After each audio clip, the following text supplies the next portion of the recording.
특성화고등학교 학생 여러분, 반갑습니다.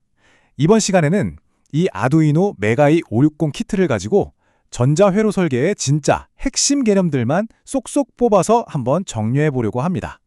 아마 복잡하게만 느껴졌던 이론들이 실제 부품이랑 코드를 통해 얼마나 명확하게 이해되는지 느끼실 수 있을 거예요. 자, 한번 보세요. 여러분이 앞으로 다루게 될 아두이노 키트의 모든 게 바로 이 한 장에 담겨 있습니다.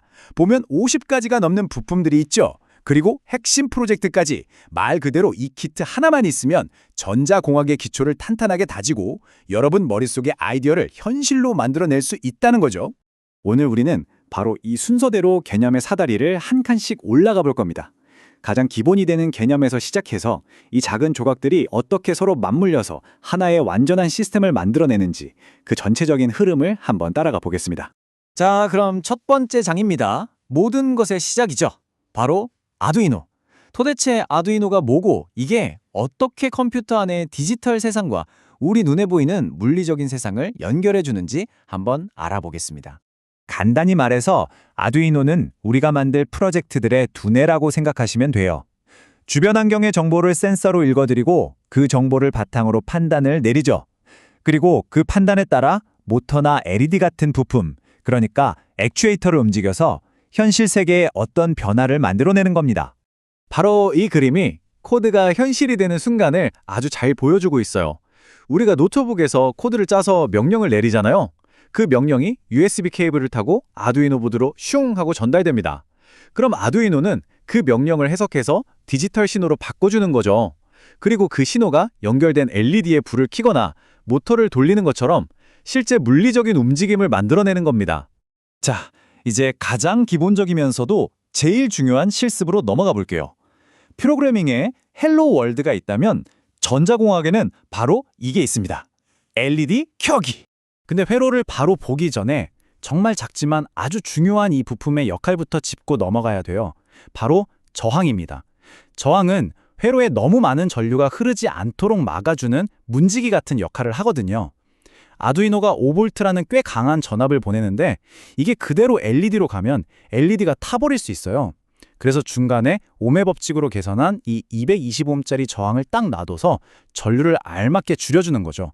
부품을 안전하게 보호하기 위해서요. 이게 바로 그 회로입니다. 아주 간단하죠?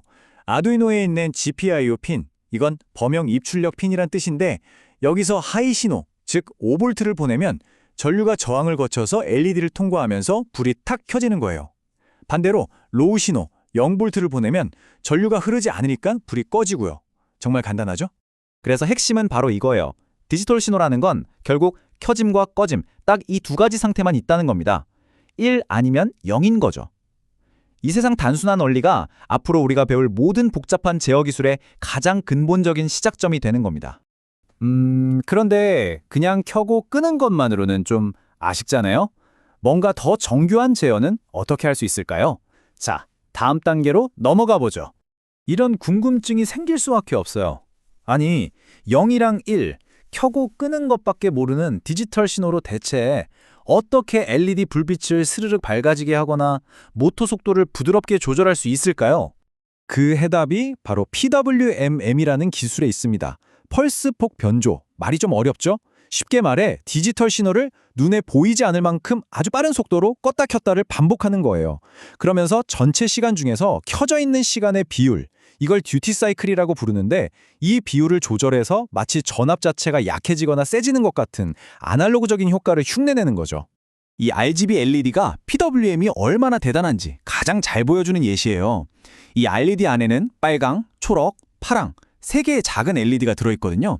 각각의 LED에 PWM 신호를 보내서 밝기를 아주 미세하게 따로따로 조절하는 겁니다. 그럼 빛의 삼원색이 서로 다른 비율로 섞이면서 사실상 거의 모든 색깔을 다 만들어낼 수 있게 되는 거죠. 정말 멋지지 않나요? 자, 다음 과제는 바로 힘입니다.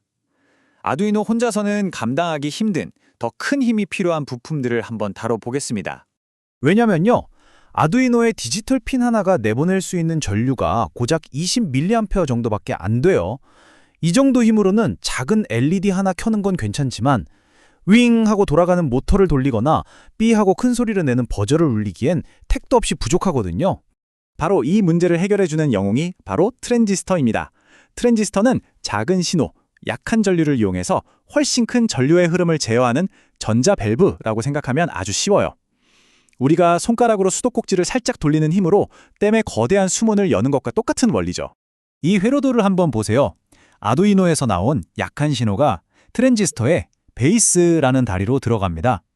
이 신호가 밸브를 딱 열어주면 VCC라는 별도의 강력한 전원에서 공급되는 훨씬 센 전류가 컬렉터 C에서 이미터 1호 컬컬 흐르면서 버저를 힘차게 울려주는 구조입니다. 이 차이를 보면 느낌이 확 오죠. 왼쪽처럼 아두이노가 직접 버저를 울리려고 하면 힘이 모자라서 거의 소리가 안 나지만 오른쪽처럼 트랜지스터라는 증폭기를 한번 거치니까 비로소 우리가 원하는 강력한 소리를 낼 수 있게 되는 겁니다. 이게 바로 신호 증폭의 힘이죠. 지금까지는 아두이노가 세상의 신호를 출력해서 뭔가를 제어하는 법을 배웠어요.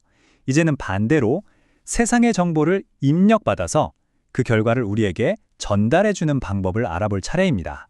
바로 이런 식으로요. 왼쪽에 있는 다양한 센서들이 온도나 거리, 움직임 같은 물리적인 정보들을 감지해서 아두이노에게 알려줍니다. 그럼 아두이노는 그 데이터를 받아서 처리한 다음에 오른쪽 그림처럼 시리얼 통신이라는 방법을 통해 우리 컴퓨터 화면에 그 결과를 숫자로 보여주는 거죠. 아두이노와 컴퓨터가 서로 대화하는 이 통로를 바로 시리얼 포트라고 부릅니다.